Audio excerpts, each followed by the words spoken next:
Welcome back, GPS to God. Glad you are with us for another episode, and it's a good one. They're all good ones, but this one is going to be great.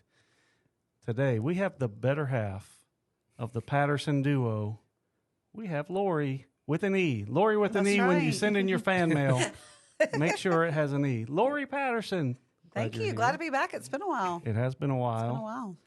Dana Morrow and Jason Morrow, along with Daniel Sanders. But you know me, Morrows. Thank you both for being here. Dana, you've been here before. Yeah, one time. But we do have a rookie with us. Yeah, so we do. Give it to him. Take it easy on Jason.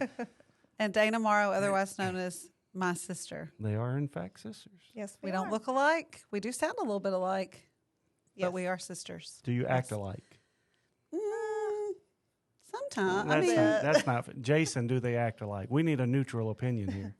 You don't want to play a game with them because That's- they're just like that. You know, you're going down. They do girls versus guys when we have family gatherings, and it's just like we don't have a chance. We got to split Very this true. duo up. It's like you a know? telepathic thing. It really Yeah, is they true. just- they- They Exactly. draw one circle and they're like Mount Rushmore. Yes. That's it, Yes, Mount Rushmore. that- We'll Yeah. say, remember that time in second? Yeah, Miss Smith. That's it. Okay, next one. Remember on that Tuesday? Yeah, red. That's it. Let's go.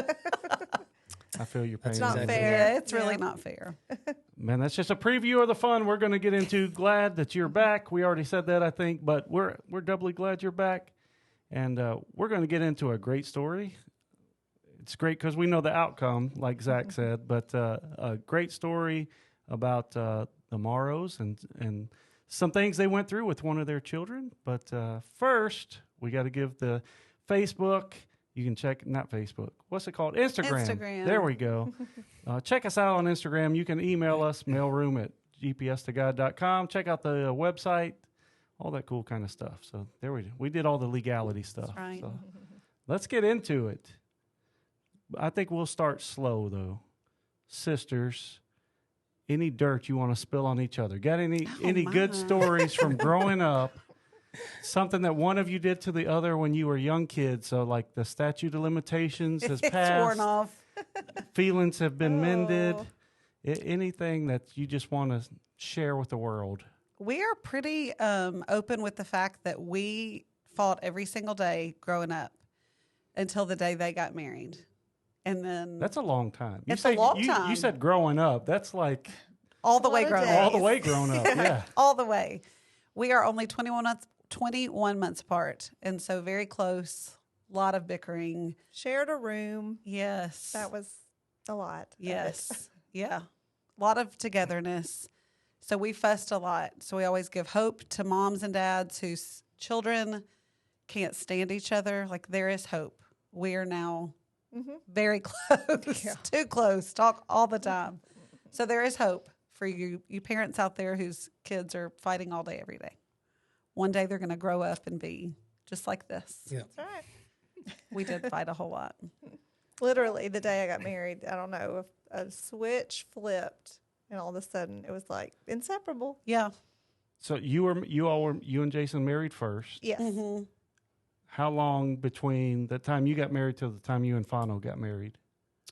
We were 2002. We just celebrated our 21st anniversary last week. Yes. Congratulations. Thank you. Thank you. And we were 2009. So, Okay. A little bit yeah, of time. little time. Mm-hmm. So it wasn't like you both got married in short order Right. and like just lives changed. It was just the one wedding. It really was. Yeah. Distance made the heart grow fonder. Got her out of that room. Mister. Yeah. Space doubled.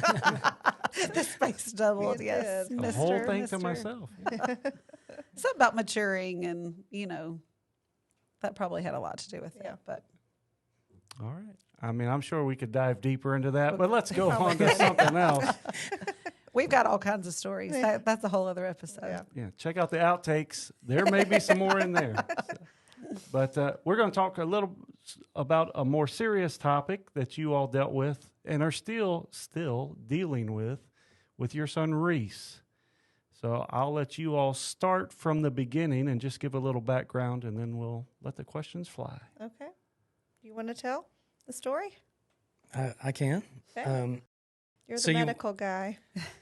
Since you dropped that, Jason, what do you do for a living? Since I do ultrasound. I think Dana talked about that when I she was think here on the so, mom's yeah. episode, because you all were able to get ultrasounds more frequently. You got them at Right. home, so you could Earlier, tell yes. earlier the sex of the baby, boy, girl kind of thing. Right.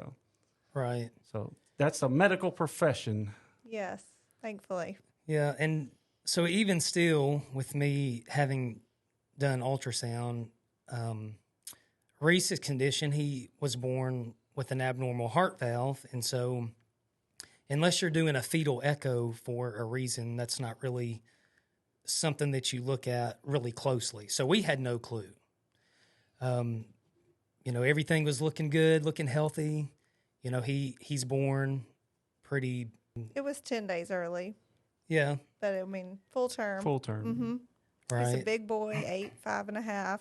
This is our second child out of the 4 that we have now. So we had one. We had a 2-year-old at home, and we're excited to have another one on the way.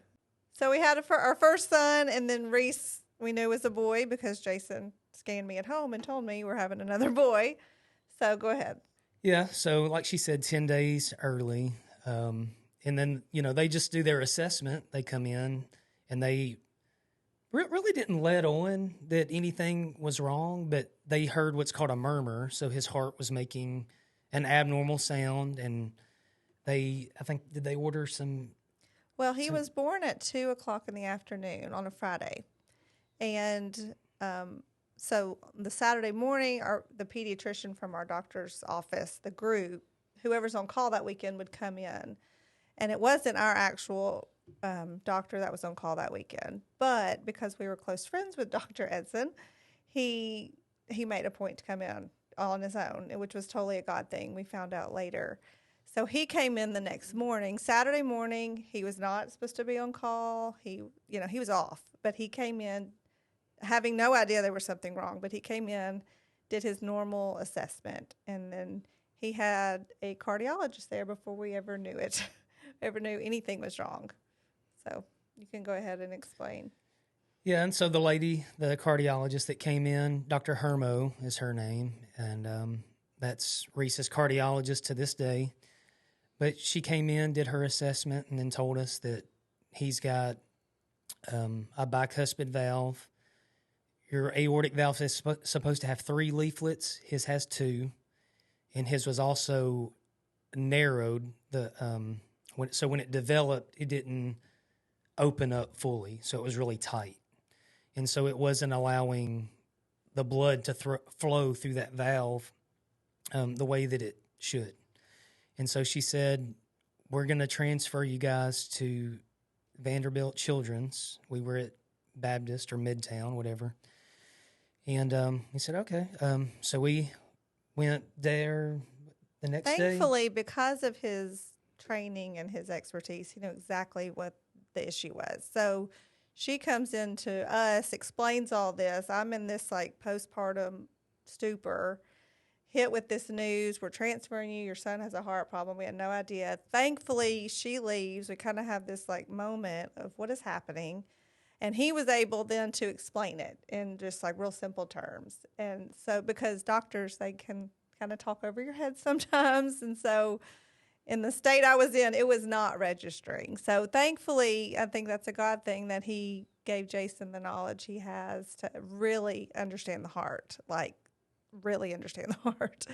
So on a transfer like that, when you're being moved from one hospital to the other with a newborn, do they take you in an ambulance or take him in an ambulance? Do you pack him up in the car, drive him over? How does that work? That makes no difference to the story, but I'm just curious. No, that's an interesting question. Funny you asked that, actually. Yeah. So he was completely stable. He wasn't really at any risk or anything. Vanderbilt has a specialized ambulance. They call it the Guardian Angel. It's like an ambulance, but on steroids. The thing's huge.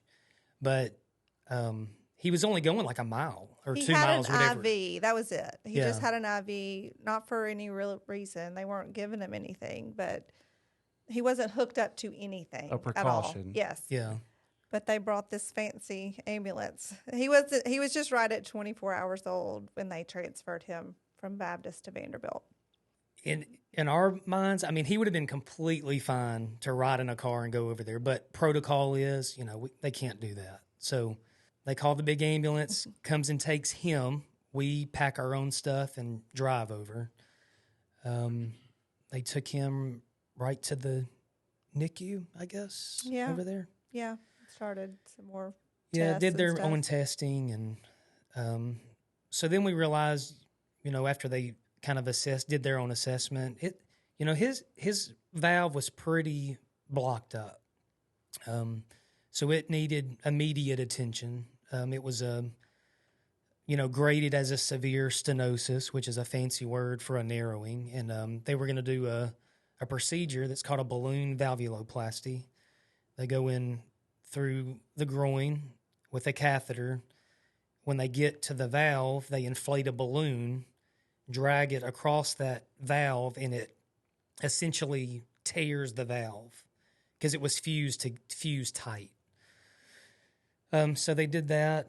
At 4 days old. Mm-hmm. So we were there a few days before. They were trying to get him a little bigger, although he was born at 5.5, and this was 10 days early. So he was a big boy. He was the biggest baby in the NICU. He was huge. It was kind of funny. But they were wanting him to get a few more days under his belt, I guess you could say. And so at 4 days old, they did the valvuloplasty. So the caution there is they can open it too much. And so if the valve is then opened too much or torn, then the blood can flow backwards, and that's not what you want. So it's a real fine line on the amount that they inflate the balloon and then all that. So it's a very delicate situation. So I want to pause for a second, switch it over to Lori, coming from outside perspective, but still an inside perspective from the family. What's this like for you, going from the joy of a birth of a nephew to now we have an issue? We were in the cafeteria. This is when they were still at Baptist, like waiting to go up to see him. We had, I remember I had not held him yet. And I think we had just gotten there and they said, the doctor's here, y'all go downstairs and then y'all can come back up, hold him, whatever. And so I remember, I can't even remember how now we got the news, but then it was like, okay, there's a problem. He's leaving. They're headed to Vanderbilt. They're headed out of here. She'd just given birth the day before. I mean, this was like very postpartum. And so you go from which y'all did too, like the highest of highs to, oh my goodness, what now what? What do we do? What's going to happen? And I was thinking too, had they told y'all at that point, this is like a lifelong thing? I mean, had they given this is something you're going to deal with forever, or this is this surgery's going to fix it? I can't remember at what point y'all found that. At least I didn't know that. He might have, just because he does this all the time. I did not know what we were up against. Lifelong. Not yet. Little spoiler alert there. But Yeah. stay tuned. We're gonna get there. We wouldn't be here if the story ended there. Yeah. So with my background, I knew that.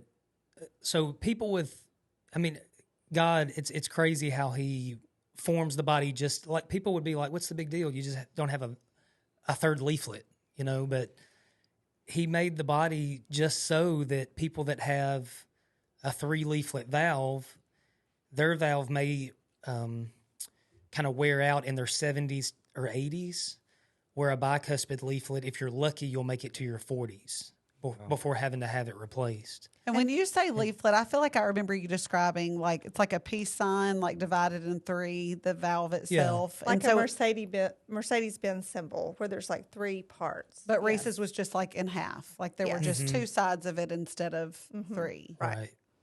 And there are people walking around with 2 leaflets that just don't know it yet. Mm-hmm.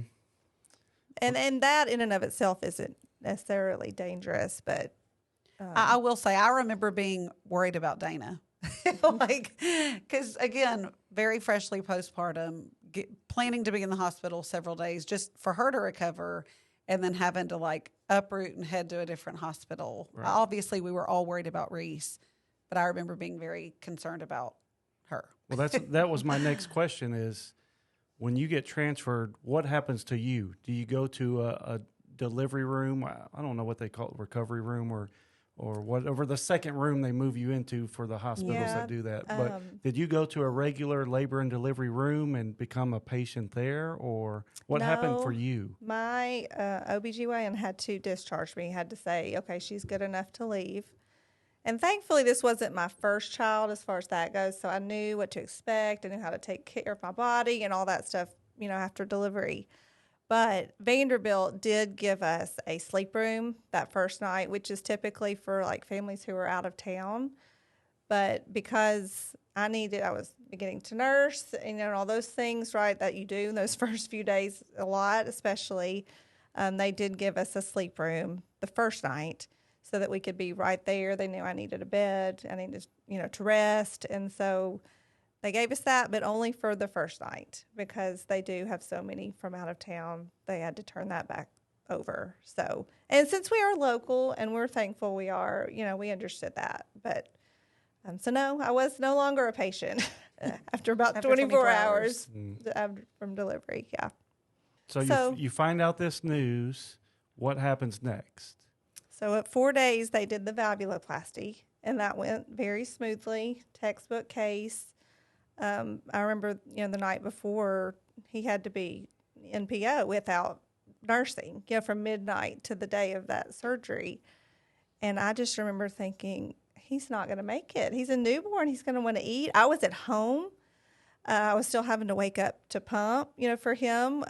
And I just remember praying so hard, like, please get him through the night without waking up, because I just could picture him, me not there, him laying in the isolette, just crying to eat all night. And so we decided that night not to call because I didn't want to know. I didn't want to know if he was laying there crying, hungry. And so we got up and we got there the next morning and he had slept all night. And I knew that was a God thing. I had prayed so hard. I mean, everybody had, that he would sleep, because babies are hungry. They cry. And the thought of that just was awful to me. So he slept all night and he went right on to his surgery without any trouble. So that was a blessing. So that was over after a few hours. We waited in a waiting room, just the two of us. Lots of families, but our family was in a separate waiting room at that time. And then at 6 days old, he was discharged from the hospital. So 6 days, we were able to reunite with Brett, our oldest, who was 2.5, thinking, where are my parents? I've not seen them in a week, hardly. I mean, we were there at night, but very distracted when we were at home. And we were all home together after 6 days. What did Brett, he knew there was supposed to be a little brother, I'm guessing, come home. Yes.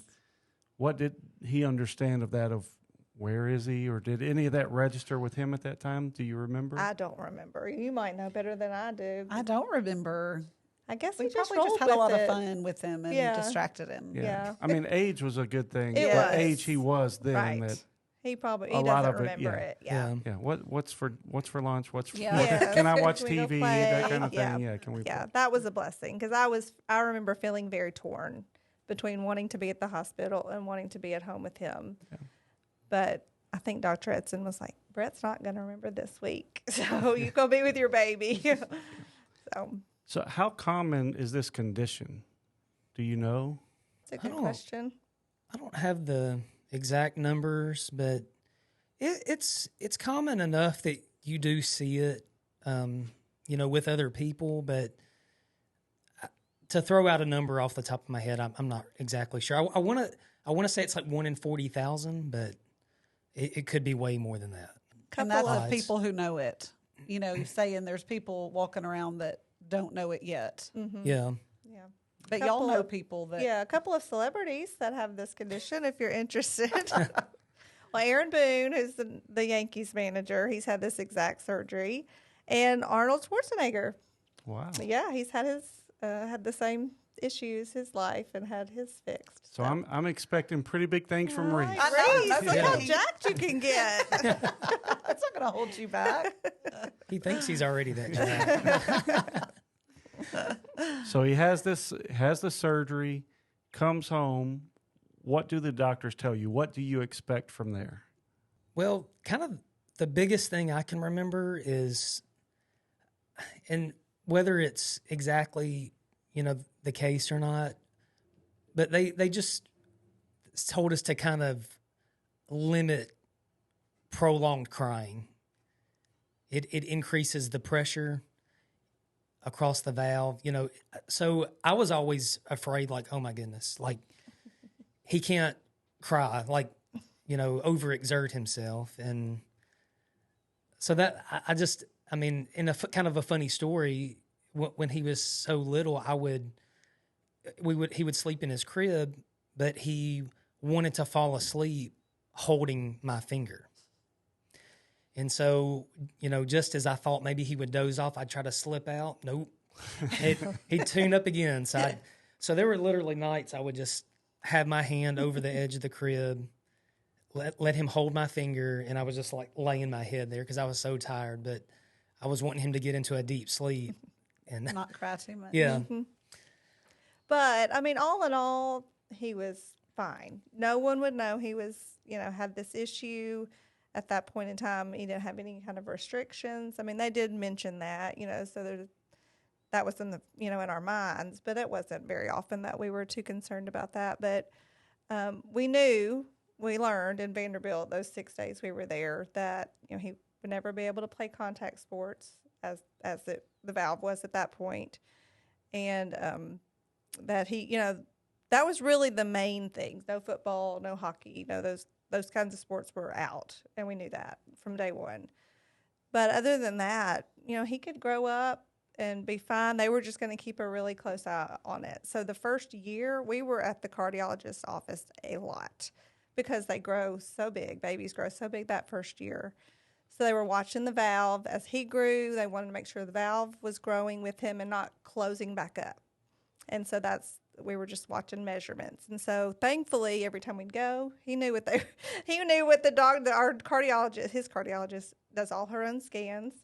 And so she does the echo right there in front of us with Jason. They talk a lot of shop and know numbers and this and that. And it's great because he understands it maybe too much. I don't know. I'm kind of glad to be in the dark about some of it, to be honest with you.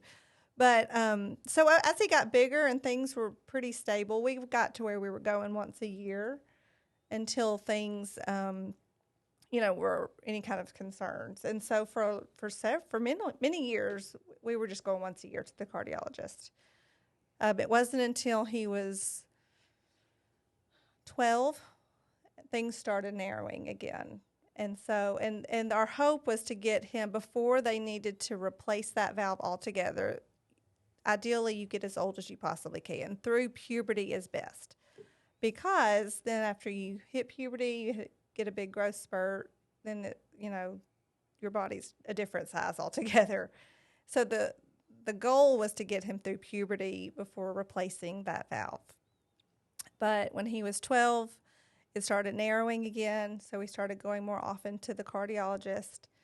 And at that point, she started seeing him every 3 months, and I can't remember now what month it was, she said, I'm going to present him to the board. I think it's time to review his case. And so she took his case, all those numbers, all those measurements that she was watching so closely, to the operation team at Vanderbilt. They meet once a week. And she presented that to them, and they were all in agreement. It was time for surgery. So at this point, he was 13 and not quite hit puberty, you know, like we had hoped. I mean, in it now at this age, but it just was what it was. And so we scheduled it, and it was 2 months out that from the time that we scheduled it to when it was to happen. What year was this? This was just last 2022. Okay. So far enough removed from the COVID time period of... Yes. I guess that was about July 2022 that she said it's time to schedule it. The isolation in hospitals, no visitors. You know, if you have a surgery, selective who was getting surgery, but if you did have surgery, you were by yourself, no family, no nothing. So. And some of that was still around, I will say, but things had loosened up just a little bit. Okay. So this was just last July. I mean, we're right at a year ago that we were hit with the news, like it's time. And so, you know, that was, you know, a lot for him to process, a lot for us to process, something we've talked about his whole life. Yeah, that was a question I had. how had he processed this? What was his normal? Like, he just grew up knowing my heart has a defect Yeah. that I'm going to have to be fixed one day. Right, exactly. Because we were going to the cardiologist, he, is well aware. And None of my other friends are doing this. What is what's this about? Who is this person? A few years ago, he's just an athletic kind of kid. He had baseball always played superstar? You don't have to brag on him. I'll brag. He can't play football. No. But he's a beast on the baseball field. Well, and that's something I do want to share, because when he was in Vanderbilt that first week of his life and we were told no contact sports, I started praying then that God would give him the desire for something that he can always do, whether that's golf, whether that's music, whatever it was. Just don't let him fall in love with football, because we knew he couldn't do that. And so he fell in love with baseball and has, I think, been gifted, with some talent and a lot of fun. He loves it. And so God really answered that prayer for sure. But because he's an athletic kid, competitive, he's always played basketball too. But several years ago, he started having kind of some episodes from all the running. And so his cardiologist had to kind of cut that out. So he had never really experienced, what's the word I'm looking for? What's the word? Like passing out? Or? No, he had never experienced. I mean, like he played flag football. That kind of satisfied that. He like just restriction. Rejection. Yeah. He had never really experienced that per se until he had played basketball for many years, and then all of a sudden couldn't. And so that was a little tough, I think, for him to come to terms with. He handled it fine, but he just likes being active. Yeah. So she had restricted him from that. But again, he had baseball, and that's something you can play year-round, really. And so, he's been playing that even, until last July when we're like, okay, it's time to get this on the books. So. But there were things like excessive push-ups or, things that you would keep in mind, like, they would do plank challenges at baseball, and he was like winning them. He was holding them for 7 minutes on one hand. And we're like, yes, son. And then I go to the cardiologist, mention it, and she's like, he should not be doing that. Like, whoops. Aren't you proud? No. She's like, that is not good for him. Whoopsie. So we did have to pull some of that back. Like, let somebody else win, okay? The doctor says it's time for this procedure. The board approves it. Mm-hmm. What does that entail? What did he have to go through? So they got us in line with this surgeon that our cardiologist recommended, and we had, this was kind of a COVID thing, but we had a video conference. That's how we met him. And you weren't even there. Mm-hmm. He was working. It was during the day. So Lori came over, sat in my floor, like dictate. She was like typing everything, and transcribing it all, because I had a list of questions for him, just like from. Can he ride roller coasters to, is there physical therapy after this surgery, to all kinds of things? Are there visitors in the hospital, or, whatever it is, recovery time? Like, I had a list of questions. And so we had our video chat with him for an hour. He answered questions for me and sent a huge email packet of stuff. He needs to start on these vitamins and, limit, access to like germs, those kinds of things, just in preparation. So it was a long 2 months of waiting. It was long. It was brutal, to be honest with you. That was probably the hardest part of it all, because they told us until he's in the OR, this date that we've set may or may not be the surgery date. If he gets sick or there's a more critical case or whatever it is, he'll just get bumped. And we just wanted it over with at that point.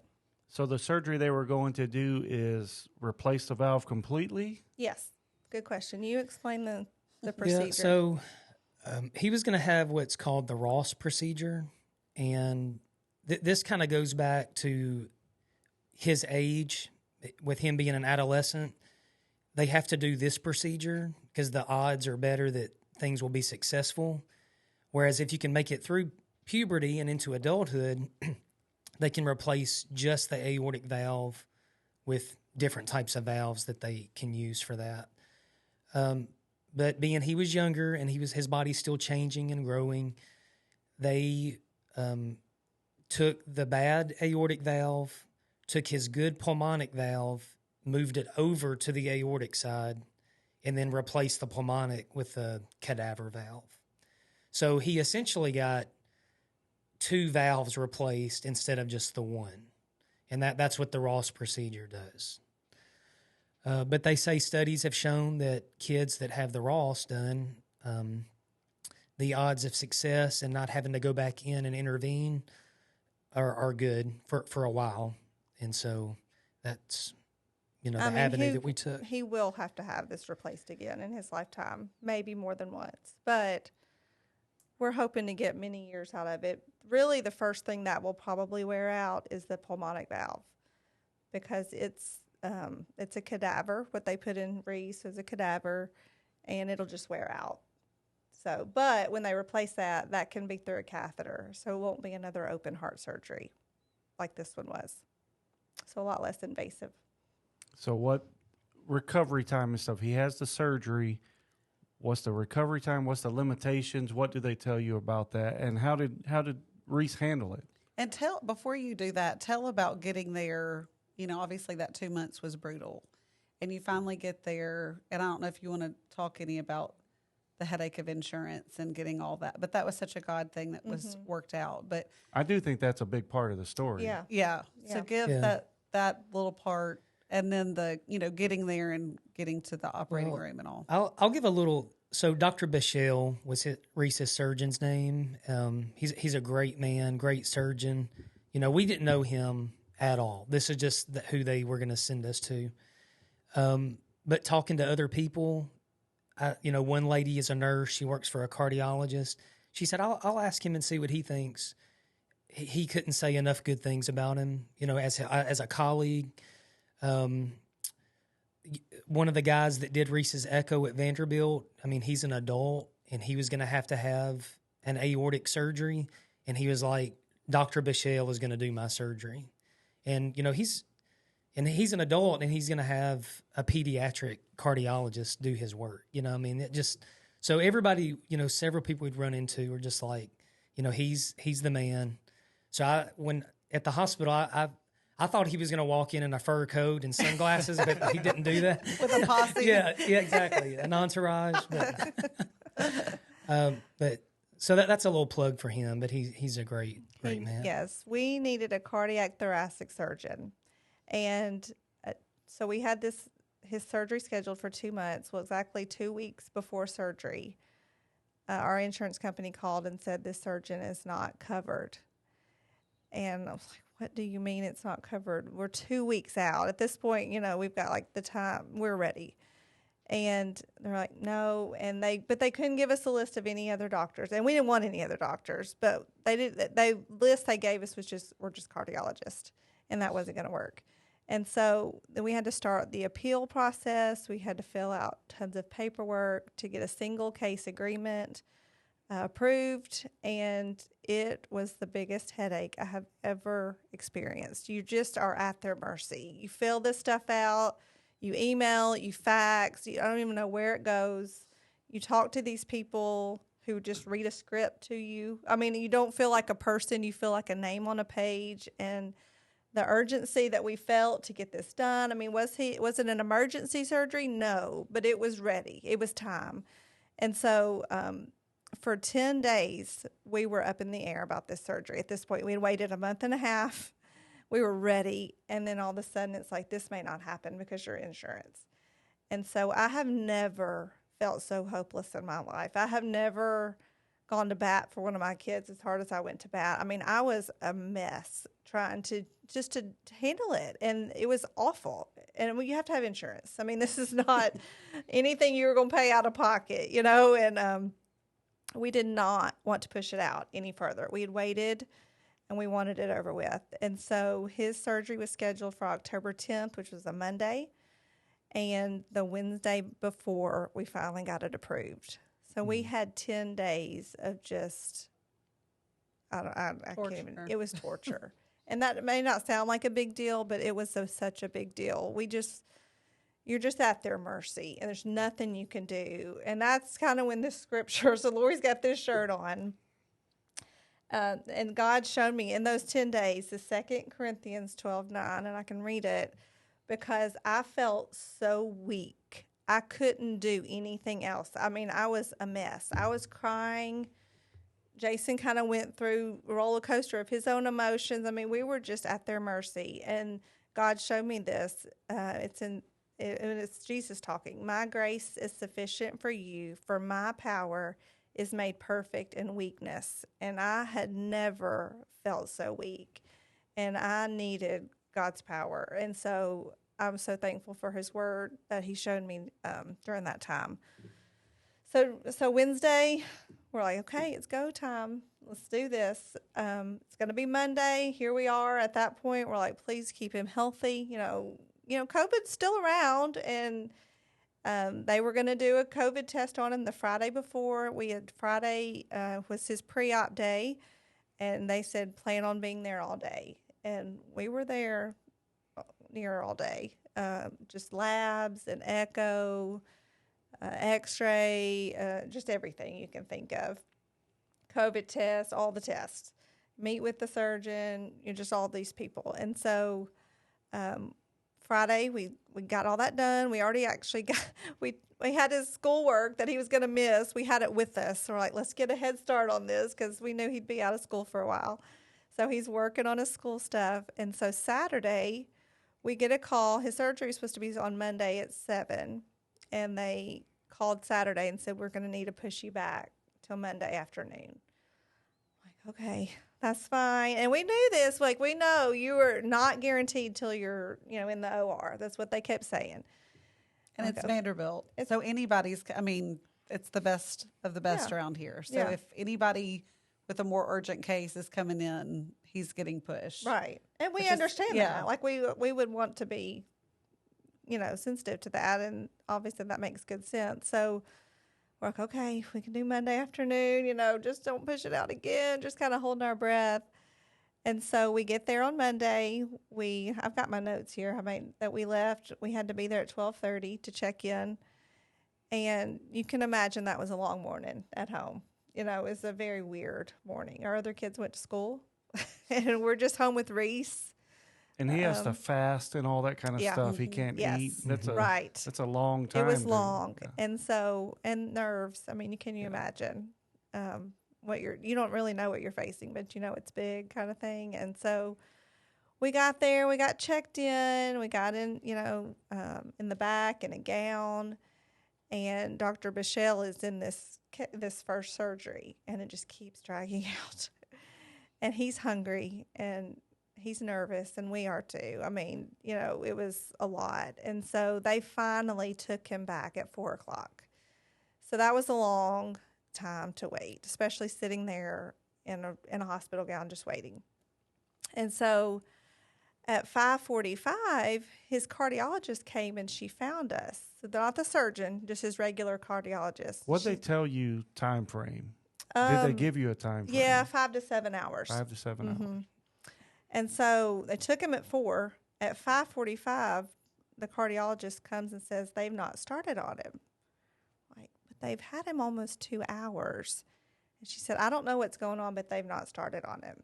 And you're thinking they're almost 2 hours in. We finally kind of resolved. We're a third of the way done. Let's go eat a little bit so we're ready for the night. We knew it was going to be a long night starting that late. And so we just were confused. So we went back to the waiting rooms we'd gone to eat, and his surgeon walked out at 7. And they were not able to start him.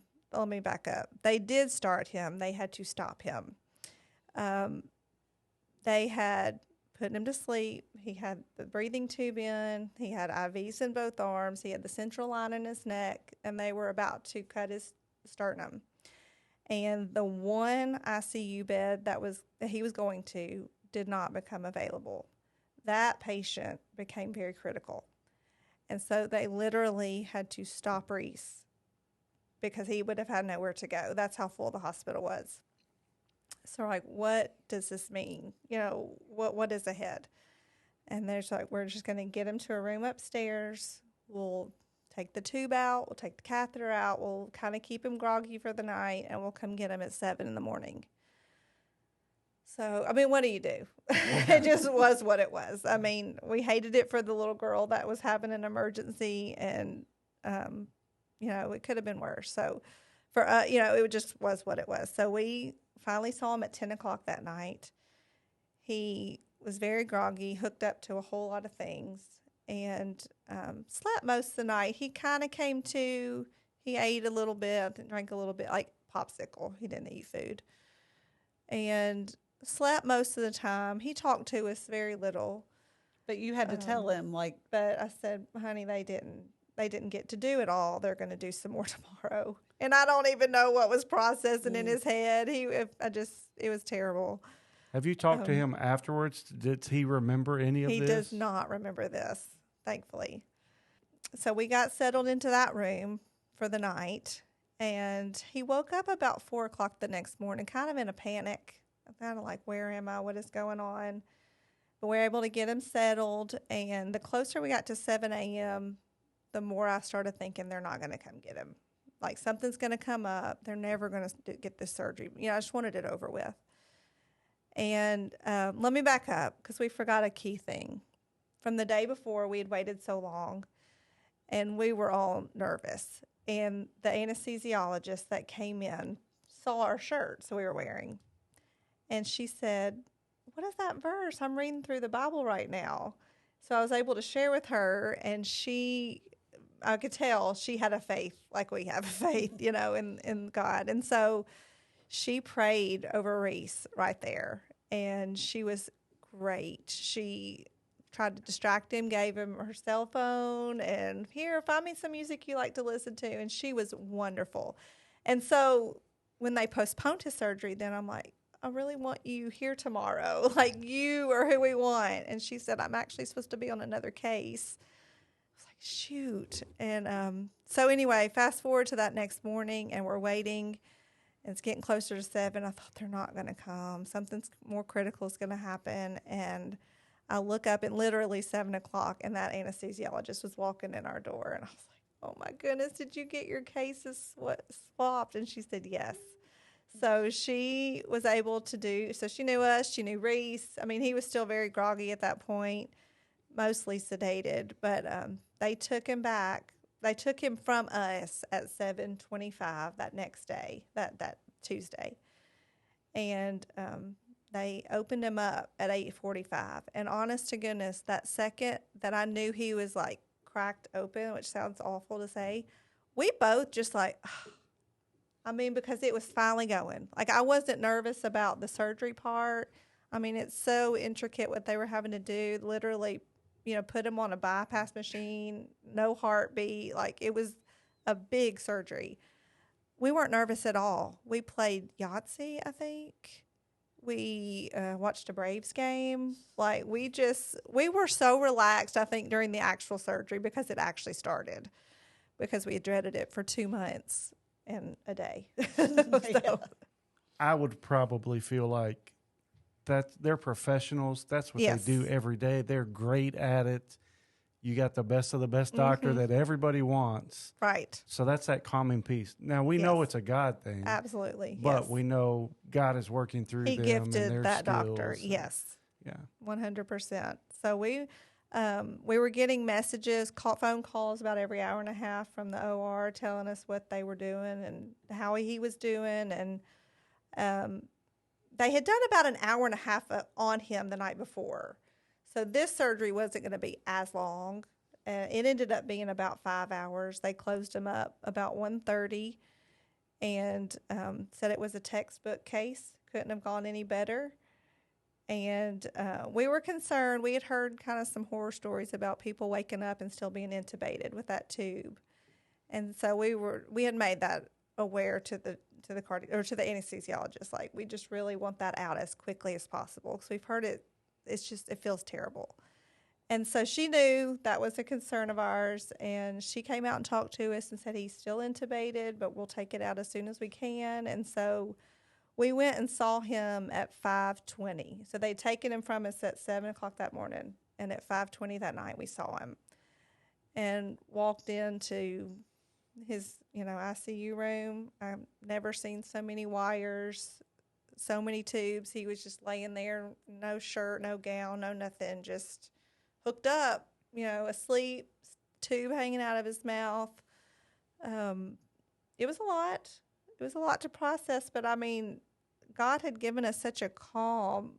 Like, I just kept telling people, he was just so near to us. Like, I just felt like he was just like right there. Like, it was just a supernatural feeling of God is right here with us in this hospital, especially after they really got started on the surgery. I mean, honest to goodness, the dread of it was the worst. But so we saw him at 5:20, and his cardiologist came in soon after that, and she listened to him for the first time, and she's like, the murmur's gone.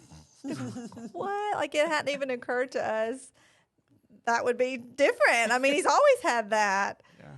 So that kind of took us for a loop, didn't it? It was kind of an emotional moment, like, wow, he has a normal heart now. Like, he's never had a normal heart. And so at that point, Reece started waking up and becoming more aware of the tube in his throat. And we just wanted it out. But there's a process. I mean, we understood that. They were watching numbers. And so they finally, at 9 o'clock, took the tube out. He was starting to kind of have a panicked look on his face, like, please get this out of me. And so at 9, they took it out.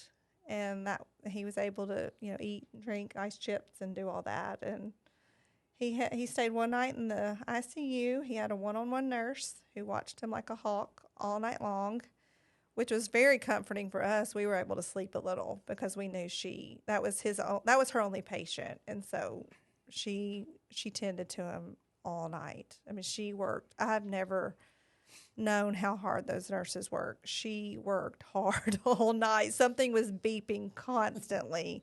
And she'd have to push it and do something on the computer, and she was on both sides of his bed. I mean, she didn't hardly sit down. It was impressive. What they tell you for recovery time, or we said he's a baseball player. When can he start doing physical activity? When can he play baseball again? What was his new normal for a little while? You want to take over a little? I can. So his surgeon said 6 weeks. First of all, he said plan on 5 to 7 days in the hospital. Some can get out in 4. That's pretty early, but 5 to 7 days is a good average. So Reece's goal was 4. The competitor. Yes, it was. He was like, game on. I'll show this hospital. But he did leave 5 days after his surgery. So, but go ahead. Yeah. Yeah. So full recovery time, 6 weeks from the surgeon. Our cardiologist, she's had him since day one. We know how that she errs on the side of caution. She's more conservative. She says 8 weeks. And so that's about what we did. He resumed baseball activity. I think we did 7 weeks. I think we went back like maybe just a day or two early. He could not lift over 10 pounds for those first 6 weeks, right? No, that was so he had to have friends carry his backpack at school. I'm sure he hated that part. It was so sweet to see those boys come meet me at the front door in the morning or walk him out to the car in the afternoon carrying their backpack and his backpack. And that was to allow the sternum to heal. So, I mean, he's almost like a minor celebrity, a little bit. A little bit. He had a little attention. Because he was out of school for 4 weeks. 4 weeks, and then... Yeah. So we only had 2 weeks of needing help with the backpack. But, yeah, he had such a sweet... So See at the Pole was back in September. His surgery was October. They had a special prayer time over him at See at the Pole. And then the last day of school before his surgery, there was a special prayer time for him before school started in one of the classrooms. So he had such a sweet support system at T.W. Hunter. The teachers, the kids, I mean, they were just so supportive. Ton bought shirts. I mean, and we didn't get any money out of that. That's not what that was about. It was just a support thing. And they all wore them the day of his surgery. And which they didn't even know about. No. Reece didn't know about the shirts. We didn't know about the shirts. That was a little surprise. No. But yeah, so 6 weeks, he was ready to go, as you can imagine. He doesn't sit around very well.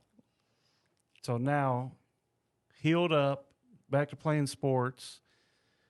You said he's going to have surgery again. Any kind of guess or estimate by the doctors, or is it just wait and see what happens with the valves? Yeah, it's Yeah, kind of a wait and see. I mean, there's some averages. I think that pulmonary valve, usually you can get about 10 years, I think, out of that. So, he'll be mid-20s maybe before he has to have that replaced, and hopefully longer. I mean, and maybe sooner. But again, that's not as invasive of a surgery. That will just be through a catheter. So surgery, yes, but not open heart surgery. We're hoping he can get many years out of the aortic valve. Yeah.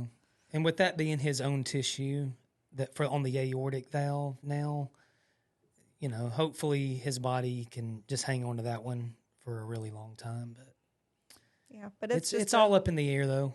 There's no way to really know how his body will respond and react to all that. I remember thinking when we were learning of all this the first week of his life, thinking his wife will go with him to doctor's appointments one day. I won't be the one to do it. Like, it's weird. It's a lifelong thing. And honestly, that was one of the hardest things to come to terms with, this is lifelong. But on the flip side of that, as you're sitting in Vanderbilt and you're looking around at these children that are so sick, and some of them won't make it out of there, you're thinking, God, this is fixable.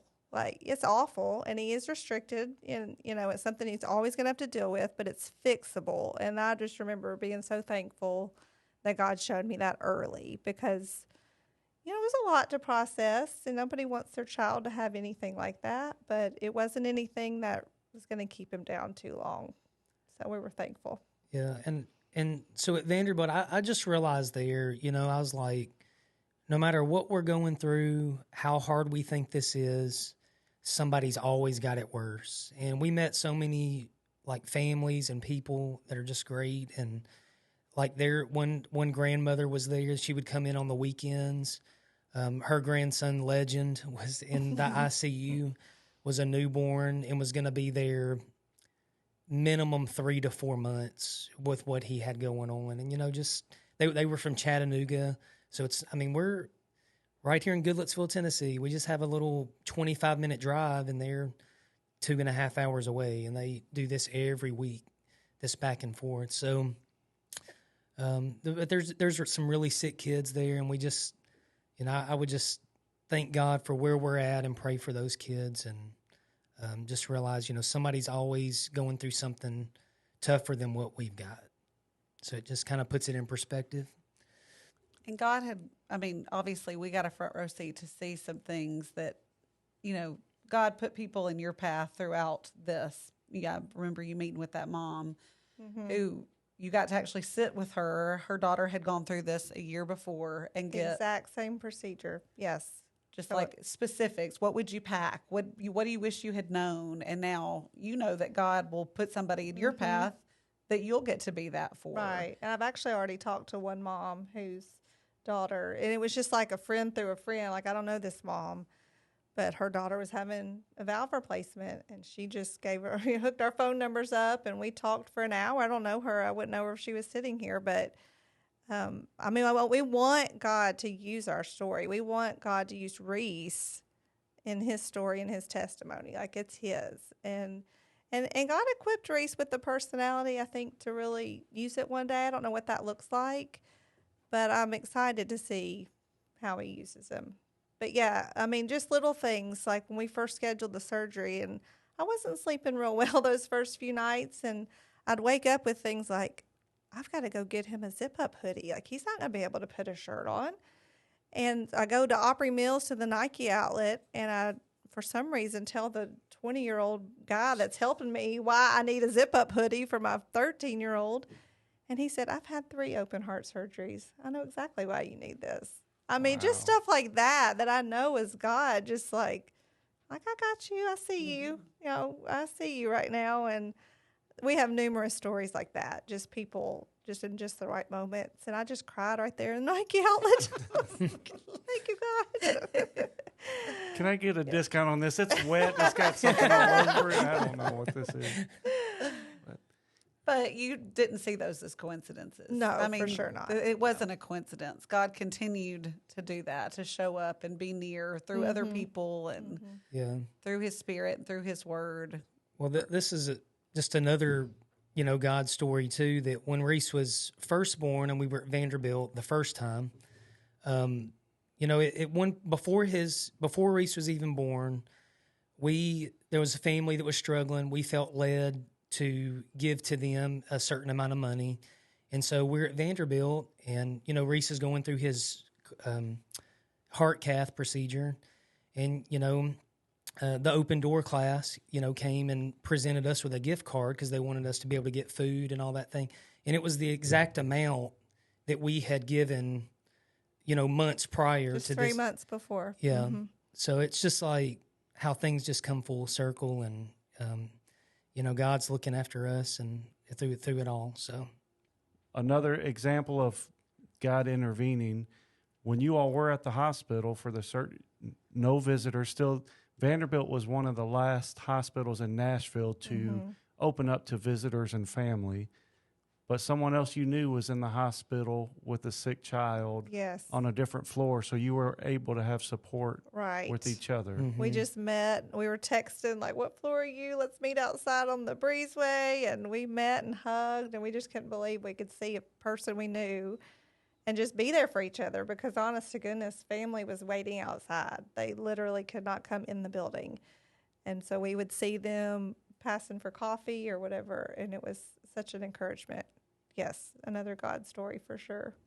That was torture for all of us who could not be in there. I mean, all we wanted to do was sit there and be with them and Do the family thing. do the family thing. Exactly. We show up. Our family shows up. We would have filled that waiting room. Yeah. So that was hard. So And I do have to admit, on one of the last couple of days there, I did sneak Aunt Lo up there. yeah. So Vanderbilt, if you're listening, I'm sorry. We broke procedure there. They said we could have one visitor, and Reece wanted Brett, which was really sweet. So he was able to come in. And Brett is his brother. big Older brother, brother, yes, yes. 16-year-old brother. And so he was able to come in one night and visit. And so I think it was the next night, maybe Reece was craving sushi or something kind of random. He really didn't eat very well that week. So anything that sounded good, we got it. And she brought sushi. And the next thing I know, Jason was going down to meet her to get the sushi. And then I look up and they're both walking in the room. And I hadn't laid eyes on anybody I knew except for Brett visiting. So that was. It worked out well. There was a big UT game going on that night. And so Yes, there Jason had was. on a UT shirt, and the lady who was letting people in and out was a UT fan. So they kind of like started, are we going to pull this game out? And so as they had that conversation, we just go. Meet you at the elevator. That was the night of the big game Yeah. Yes. with Alabama. That's it. 52-49. We'll never forget Yeah, what we that's- were. Yes. Reece couldn't quite enjoy it as much. He just didn't have the energy. He didn't but, have his personality about him just yet, but but I enjoyed it. That's 2 victories for Jason that night. yeah. Do you have any other questions or anything Well, you I want would to just talk say, about? like, what are things, thinking from your perspective, like things that people could do to support? If there's somebody else going through this and you think, okay, this was really great, or I wish y'all had done this, and I'll feel really bad. Doesn't But look good. because there's, from a family's perspective, you just want to do anything to help. And so if there's somebody listening who's thinking, I've got a family member or a friend who's going through something similar, what are things that they could do to show support and love to their family going through something? I mean, knowing the rest of our kids were taken care of was huge. We knew meals were coming every other day. We had friends offering to take, our kids here and there and do whatever. Family was obviously right there. So that was probably the biggest thing for me, just knowing our other kids were taken care of. Knowing that they were well cared for, we didn't have to worry about what they were going to do, what they were going to eat. Like, just all that was just taken off our plate. Mm-hmm. The meal train was set up for a month or longer, whatever it was. I mean, that, not to have to think about meals. I mean, it was just all that was a huge support. And so I think those are just great ways that anybody can minister and help somebody out. A lot of DoorDash people showed up at our house, and it was such a blessing. They'd text us, "What do you want from here?" And an hour or so later, it was there. So that was a huge. I mean, and we had the meals coming even while we were in the hospital. We didn't have to think about going to the cafeteria or down the street to get food. Like everything, I could just walk down the steps, meet them outside, grab the food, and go back up and eat it. I mean, it was such a blessing. Dinner, whatever it was, yeah, food. Yeah, you got to eat. Equals love. You really do have to eat to keep up your energy. Yeah, that's what I was going to say. It's taxing. Yes, Yeah. it is very. I mean, you're a little on edge. You want to help and do all you can for your child or whoever you're taking care of, and so you need your energy for sure. They're the ones going through the procedure, but you're going through not sleeping and stress and all that kind of stuff. Right. That you got to take care of yourself, like you said. Yeah. I've got a little bit of a funny story so this was, I don't know. think he still had his chest tube. yeah, So I'm going to say it was night number 2. So he was in the ICU, was there a night, and then we went to a step down unit, which is more of a normal room. They'd still monitor him closely, but you don't have that nurse in that room at all times. And so Reece has a history of when he's sick, has a fever, he hallucinates. And so he might wake up in the night, see things. His eyes are just bugging out. Like it's really kind of creepy. Tamiflu was our first indicator of this. Like, This is not heart related. Woo! So like either night 1 or night 2, he does this where I'm dead asleep, Dana's asleep, but I hear something that startles me, wakes me up.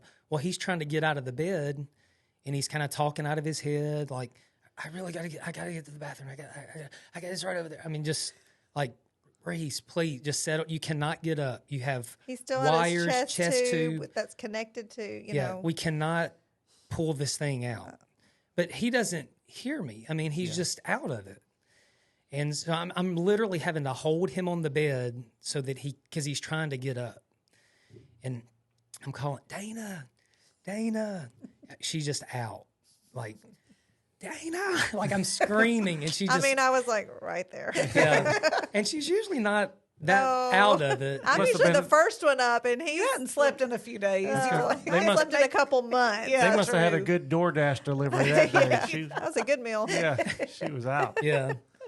And so the little slider door was closed, but the nurses, they eventually heard me, and they all came in. We had the doctors came in. There was 8 to 10 people in the room, and she never woke up the whole time. I told her the next morning, I was like, you missed it. What I missed? I mean, He was a little frustrated with me well, I just...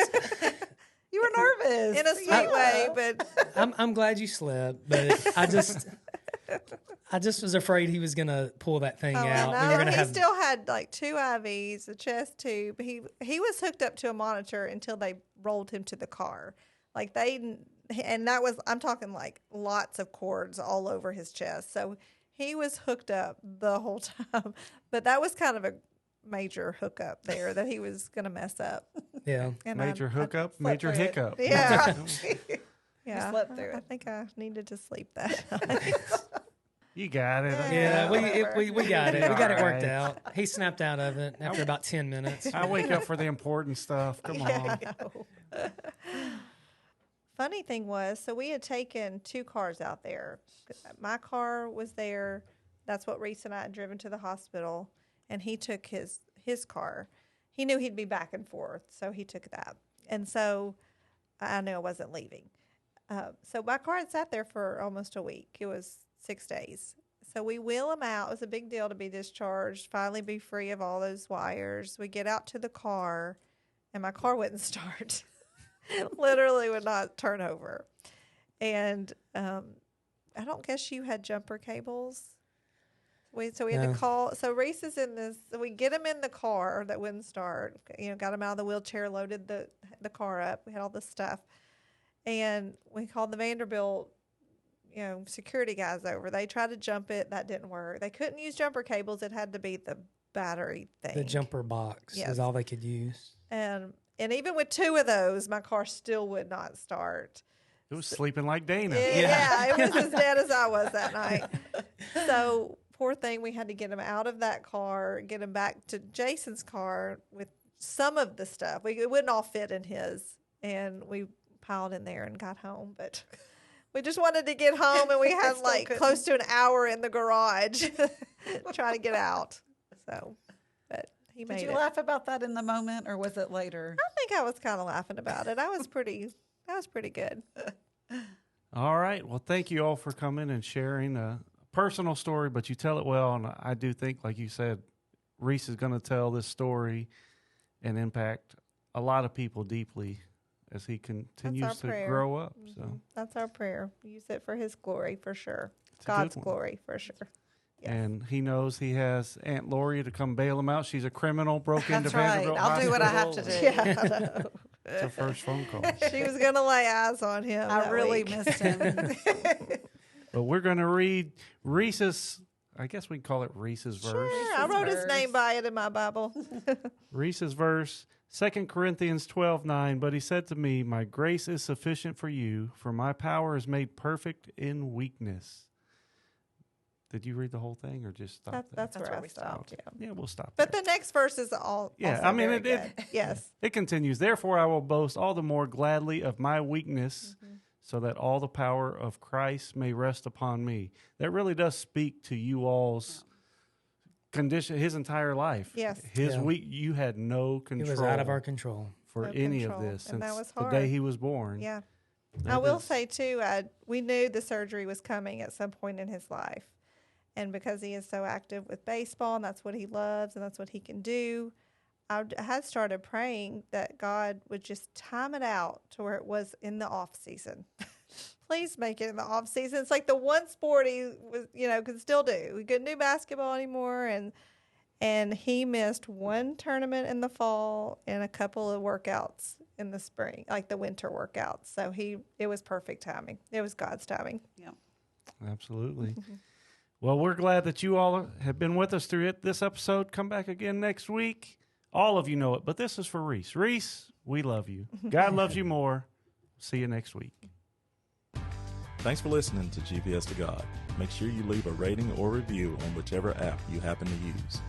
Also find us on YouTube and be sure to subscribe to our channel.